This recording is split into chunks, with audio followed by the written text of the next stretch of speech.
The Hearts of Gold podcast is brought to you by the Grow and Share Network, produced by Off the Walter Media. Welcome to Hearts of Gold. Today we have Amira with us. Hi. Hi. Can you tell us about your Girl Scout Gold Award project? For sure. My Gold Award, I created a 3-day program called Make You Listen. It was overall to inspire and to get youth involved in civic engagement opportunities, but also political campaigns, regardless of their political party. So that's like a good sentence to wrap up my Gold Award. What inspired your project? So I've been involved in various of different campaigns since I was 14, 13. So being that young in the political landscape is not easy, especially when you're working with people 15, 20, 25 years older than you, and you're just there. Like, you don't really know the vocabulary that they're using. You don't really know how to navigate these weird emotions that you're having because you're working with people so much older than you, and there's not anyone else that's your age. They're talking about grad school and I'm talking about going to 8th grade, right? So it's really, really interesting how it works. So that's ultimately what inspired me. I mean, there was like a life-altering event in 2021 where I was treated unfairly on a campaign, and that really, really pushed my way to pave the way better for other people that just want to join campaigns. So what kind of involvement did you have in campaigns prior to being able to vote? I mean, I still can't vote. I'm still 17, unfortunately, but I am pre-registered, so that's a plus. But at first I started off with citywide during COVID. They had an application out, and I was like, okay, cool. I was 13 once I applied. I was 14 when I actually started doing it. It was just kind of getting people out to vote, especially in 2020 when it was COVID and people didn't know how to vote because no one wanted to wait online. And it was just a really awkward situation. So we were like, guys, there's other options like this, and that. So that was basically just my volunteering role, just getting people to know how to vote. And I think that was the very first time I realized the power of my voice, where it's like these family friends have known me my whole life and still look at me as if I'm still in kindergarten. Actually, we're like, oh, shoot, she might know something. So it was a very important thing. So I started off as a volunteer. So I volunteered for various campaigns over the years. And then I became a field organizer, meaning that I am actually on the ground and talking to folks, but I'm getting paid for it, which kind of like really sparked my thing. Like, oh, wow, I could get paid for the stuff I like doing. It was really cool because I just like talking to people about like what they care about, especially if they're my neighbors. Just seeing what's up in the world. Why are you thinking the way you do, and how can we help? So. What were some of the components of your Gold Award project to inspire others to take action? It was a 3-day program, meaning each session was an hour long, and I was very committed to making that time commitment where they would only come on Zoom for an hour because people have busy lives. People have very busy lives, and people did we marketed and stuff, but they were also like taking a chance on coming here. So you had to make that first session really, really impressionable and really, really great for them just so they could come back the next 2 days. So components were literally making the curriculum, which took most of my hours. Council says I have 99.5 hours, but I'm going to say I have 100 or more. That it was just creating the curriculum that took so much of my hours. And I liked creating the curriculum. It was unique because there wasn't anything like it. So I was kind of really going on my own and then using other resources from other places to like fit in the puzzle pieces. What did you learn during your project about the Gold Award process that you didn't know beforehand? I first learned how to use Gold and how amazing that process is. Using it was definitely a learning point. You had to figure it out. I remember at like 2 a.m. one day, I was really bored and I just playing around the website, so I know what to do. And like going through the steps and all of that, using Gold was my biggest thing. It was also, thankfully, like at our council, we have Marlinda. She works for council. She does like our Gold Award, highest awards basically. And so she helped me during my silver. So she helped me during my gold, and she was like amazing with that and just like walking me through the process because I really didn't know anything. I'm the first girl.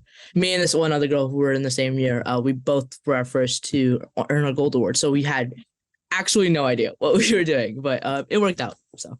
What was your biggest challenge during your project, and how did you overcome it? How do I get people to trust me enough to sign up and actually believe I'm a real person and I'm having this Zoom at this certain time? that one was hard. It was just because, there's a lot of untrust in the world, and I see why. I have untrust sometimes, right? But it's also like, I promised I'm a Girl Scout. We're just gonna go on Zoom. Like, what's gonna happen on Zoom, right? So it was just that. Just getting people to sign up was difficult, but it got easier over time when like other people were spreading the word and they saw the flyers more, and then so on and so forth. So just creating your first base to go off of was hard. You talk about the flyers that you had and the word of mouth. How did you spread the word about your Zoom meetings? Every other person my age, I did use social media. So we have an Instagram account called Make You Listen, and the U in it is actually like the letter U instead of YOU, and I feel like that was a good choice because I was like, because Make You Listen is just such a weird name. Like, what do you mean Make You Listen? My friend was like, okay, but like, why don't you say Make Me Listen? No, because it's just like you, so it holds everyone accountable rather than one person. Because if you hold one person accountable, you might make them feel bad, and that's so mean. I don't want anyone to feel like that. So it says Make You Listen, as in, okay, shoot, let me listen to this person because they want me to listen, I guess. So yeah, social media was a big factor.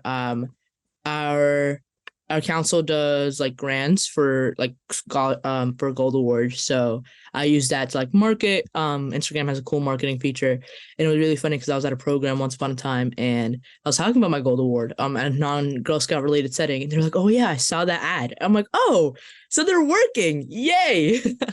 So yeah, so Instagram was my main point. Who was on your team and how did you guys interact?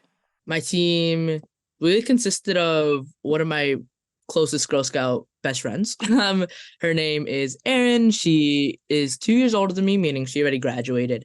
And she went through this process before. She made a podcast where she would ask 70. It was literally called 79 Questions, where she would just ask questions to inspirational women about what they do. How can they inspire other girls? And it was just really cool. So I used her as a point where, hey, I can't email Marlinda right now, but you can help me.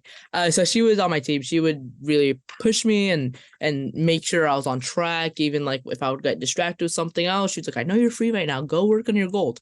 So she was definitely a huge support system. I'm very involved in like old council activities. I'm forever. So literally everyone at council, every time I have a chance, they're always like, Amira, your gold, what about it? And I'm just like, oh, okay, I guess we're talking about this now. So just talking to anyone at any point and getting advice from these people who either have done their gold or helped other people do their gold is super inspirational. So that's my team, I guess, in a nutshell. You have mentioned a couple of times how involved you are with your council. Can you tell us about the different aspects of ways that you've worked at the council level? Obviously, just going to events, meeting new people is obviously a big part of being involved at council, but also we have the Leadership Institute, which is it's just a program during the school year where every Saturday it depends varying on the year, but for 4 weeks or for 6 weeks, you have these take action seminars where you go in person or online for a full day.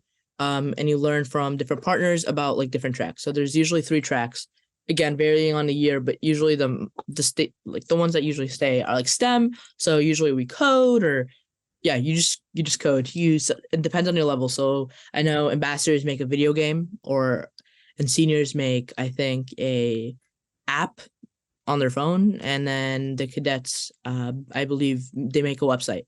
So that's STEM. And then we have advocacy, which I have always been a part of. Advocacy, again, just knowing how to advocate for the community. This year for the ambassador track and a few years prior, we partnered with an organization to like actually make our own campaigns and how do I market myself if I want to ever run for office. And then we have the business and entrepreneurship track, which I did my first year as a cadet. And that was really amazing because it's just like, how does Shark Tank work? What do you mean you want 15% equity? How does that make any sense? And then sometimes what came in and out was like the environmental track, which I did when I was a senior over Zoom during COVID. It was just really how the environment, leave no trace, just talking about it. I'm a CIT up at camp. Well, no, I'm a junior counselor now, but up at camp. So I love nature and I always go out and explore. I think that's one of my varying hobbies. But yeah, I could go on for about this forever. I just created our first ever Girl Advisory Board. So I'm very excited about that. Applications are open and they're going to close in 2 weeks. And yeah, so I run my troop's Instagram account. So I was just on their account, like looking at what other Girl Scout councils are doing. And then I saw like this thing from some council was like, hey, join the Girl Advisory Board. And I'm like, why don't we have this? So I was like searching and we don't. And I was like, okay, this is not fair. This kind of sucks. So in like 2019, I was at an event and I went to our CEO, Meredith, lovely, lovely woman. And I was like, hey, can I pick your brain for a minute? And I told her about the idea and she immediately loved it, because at her home council in Maine, she did the same thing. And she incorporated her own Girl Advisory Board into the council's governance. So she was like, yes, let's talk about it. And then that was 2019 and then COVID hit. So it kind of pushed back a little scheduling. But I was in her email box like every other day. So we got a meeting together and on Zoom. And honestly, I've sat for like 2021, 2022, like every other week we were on Zoom, just trying to figure out like how this works and how we could present it to the board and how does a Girl Advisory Board work and how does governance work and bylaws and all of that fun stuff. So in November of 2022, I went to a board meeting. First ever board meeting of my life. It was very nerve-wracking, but obviously all lovely women. And I told them, hey, this is the idea we have. I had a cute little presentation wrapped up and I was just telling them for a good half an hour why we need this and why if they don't approve this, it's going to be damaging to our Girl Scouts. And it passed unanimously. So I'm glad. I mean, a lot of board members came up to me. They're like, I didn't know why we didn't have this beforehand. Thank you so much. And I was like, yes, you are welcome. So it honestly just takes a girl voice to put it through. And like, I'm just very happy that went through. So finally, last month before convention, we sent out applications, and application process is long and kind of hard, but at the same time, it's for good reason. We have such a broad council with so many Girl Scouts from all over the place. So it's just really good and just really inspiring to see, because we honestly want girls from all different boroughs and all different troops and all different backgrounds. So it's really, really important for us to get that through. And yeah, that's a little bit. And I was like an intern for Girl Scouts also in the summers, last summer and the summer before that. So that's like a little bit of my history with council. And when you were an intern, if I'm remembering correctly, you created a patch program, correct? Yes. Can you tell us about that and what went into creating that program? So my first year as an intern of summer of 2022, summer of 2021, we were called the Digital Leadership Interns, which means that they had GSUSA just had a partnership with Instagram where they would make a digital leadership badge for all the levels, and we were assigned to help with that and to really give in our voices into like what we want to see, what we don't want to see. So we saw like the first few drafts of it, and we honestly just picked and choose what we want to see, what we don't want to see. And I think it was about 10 interns, and we were all paired in two and just like picked on like what level do you want to go to. I always love cadets. Oh, I love cadets so much. So me and my partner, we did the cadet digital leadership badge, and that was really inspiring to see, because like we literally finalized the version. I mean, we had like some rough drafts put in, but we like, arranged it, saw what we liked, saw what we didn't like. We talked to our DEIRJ board at the time and made sure that everything that we had was inclusive and the inclusive language that we had to use. That was really important to see that Girl Scouts was taking that step. In my second year, which last summer, we had to work on our heritage badges for different months. So we were doing that, and then I realized that April was free. And I was like, okay, interesting. We have a patch every single month. Let's talk about April. So April is Arab American Heritage Month. So with that, I'm Egyptian. So I was just like, oh, okay, fun. And obviously growing up with Girl Scouts, I didn't see anyone like me or like that looked like me or spoke the same language as I did until I was in my troop, right? I didn't see anyone at council level. So I was like, okay, let's make this change, because I knew there were other Girl Scouts who were also Arab and just didn't see themselves, because I met this lovely Arab troop all the way in Staten Island. That's like 2.5 hours away from where I live in Queens. So it's just really important. So I created that in 2022, and that council has been super supportive. So we're just waiting for that final push to put it through, hopefully before I graduate. But yeah, so that's two badge guides I did kind of. Speaking of your heritage, you're also involved in Muslim Girl Scouts of Astoria. Can you tell us about that group and what you do there? We are the first troop in Queens that is Muslim, so we're first of our kind basically, and they started in 2006, the year I was born, so they are 17 years strong. And they started out of a mosque in Astoria, Queens, obviously Astoria. Astoria has one of the biggest populations of Muslims and Arabs in all of Queens and in all of New York City. Astoria is known for Little Egypt because everyone who lives there is either Arab, as in like Egyptian, Moroccan, Yemeni, so many other countries, and also Greek. So it's a really good, interesting thing to see how our neighbors interact with each other. And like obviously, like our Greek neighbors have lived there way before us, so it's just really cool to see like Astoria, its heritage and all that, and learn that from them, but also like adaptable, because we've been there for, I want to say, about 40-50 years, and like obviously our Greek neighbors have been there forever, so it's really cool to see. So we met at this mosque just every Saturday and Sunday, or Sunday, right after Saturday Sunday school. And for me, when I was younger, I was asked this the other day, but when I was younger, it was just a place where I could hang out with my friends more. I mean, I just wanted, my mom was like, hey, I'm putting you in Girl Scouts. And I'm like, okay, is so-and-so in here? And she's like, yeah, all your friends are there. Oh, okay. Because I think, looking back at it, it was because my elementary school was predominantly white, and I didn't see anyone that looked like me, and no one spoke my language. I just had no idea that other Arabs existed until my Girl Scout trip and religious school. But so afterwards, after school, we just went to Girl Scouts. We had the time of our lives. Like, no matter what badge we were doing, we just enjoyed it. Because I was like, okay, I only see these friends once a week. Let's make it like 6 hours instead of 3 or whatever. So yeah. You mentioned that you recently were at Girl Scout convention. Can you tell us about that experience and what your role was there? I was a delegate for my council, Girl Scouts of Greater New York. So we represent all the 5 boroughs: Queens, Brooklyn, Manhattan, Staten Island, and the Bronx. And we have so many Girl Scouts. We are a very densely populated council where we don't have that much landmass, but we do have a lot of Girl Scouts.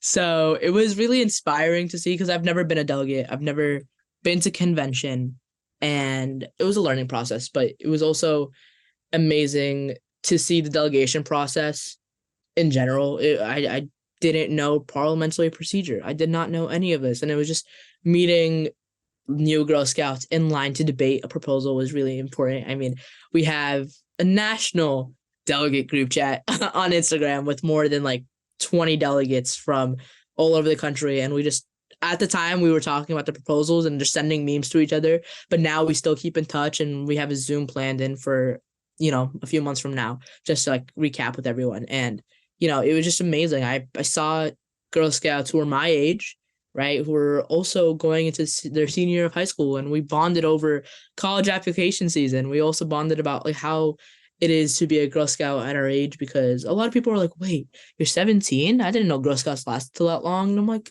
come on now, guys, do better. But yeah, no, it was amazing. It was amazing to see Girl Scouts my age and Girl Scouts from all over the country and all over the world.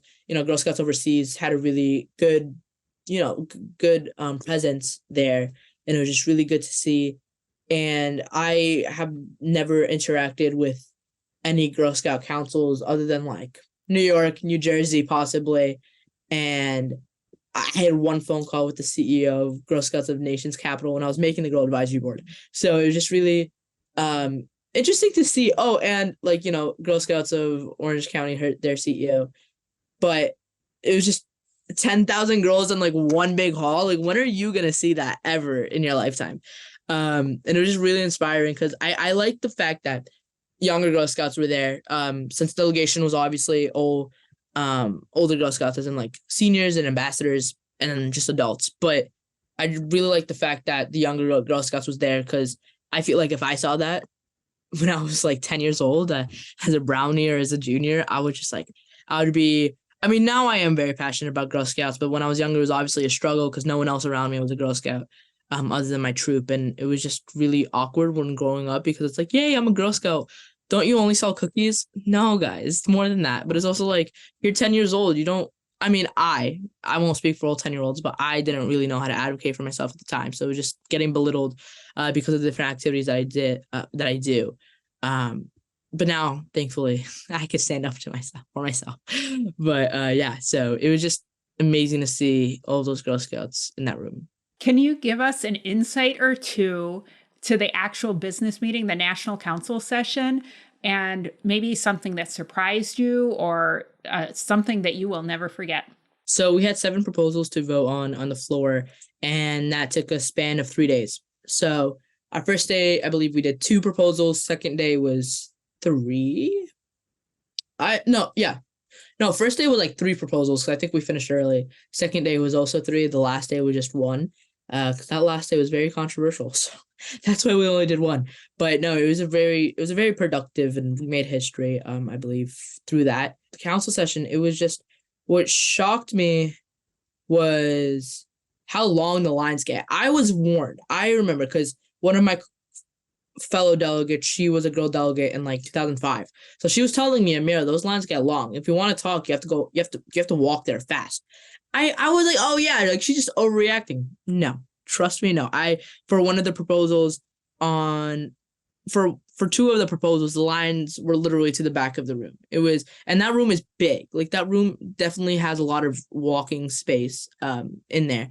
And there was like, I believe like 6 mics. So 6 or 5 mics where it was a few for agreeing with the proposal, a few with rejecting it, and then 1 interrupting mic where you could ask a question or ask for clarification or ask for the legal side of all of this.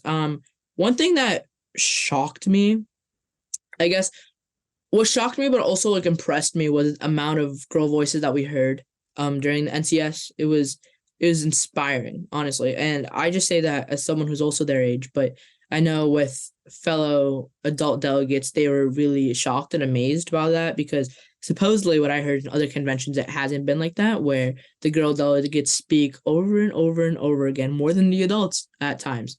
So I was just happy, but I was also like, this is a true testament to what Girl Scouts is.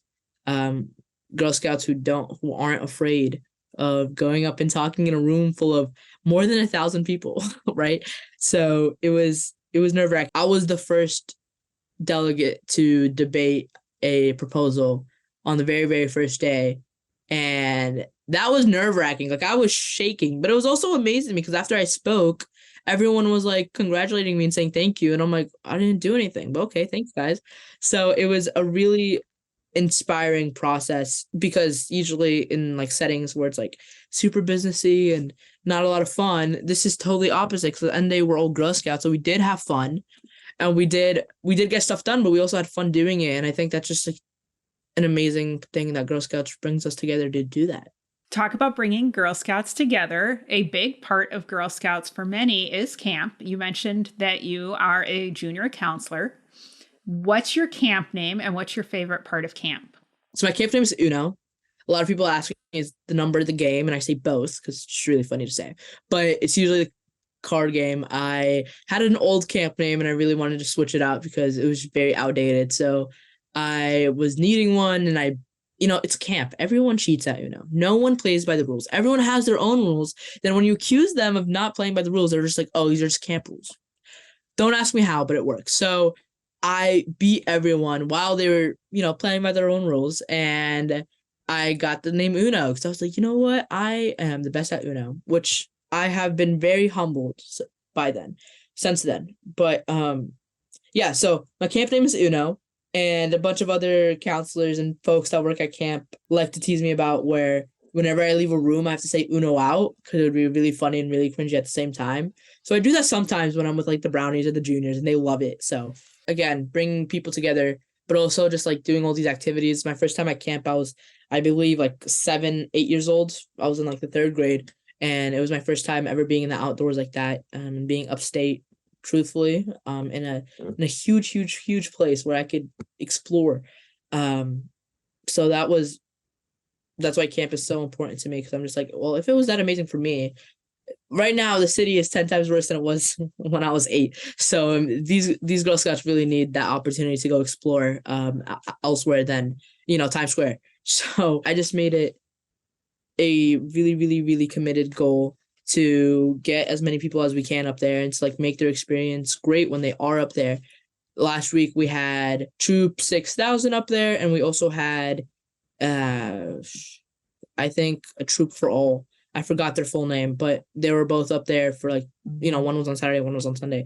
It was really amazing. We asked them how many people have never been to camp, and all of them raised their hand. And I was like, wow, okay, we're going to make your experience great. Even though it was only a day trip, because we do have construction going up at camp to get a new dining hall. That's really nice. But, just making their experience unforgettable by making tie-dye. How many people did tie-dye before? No one raised their hand. And I'm like, guys, come on now. But yeah, tie-dye is also my favorite part of camp.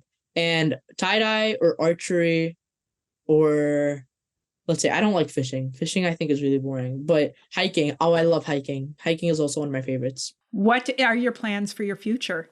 I still have a year left of high school, so I'm going into my senior year. I'm transferring schools this year, so that'll be nerve-wracking. But I'm committed to making it the best year, because obviously last year of high school. It's also very sad because it's my last summer saying I'm a high school student, so that's also really sad. But it's a new part of my journey, a new part of my life, so I'm glad to see it happening. Finish college application season, because that is nerve-wracking and horrendous.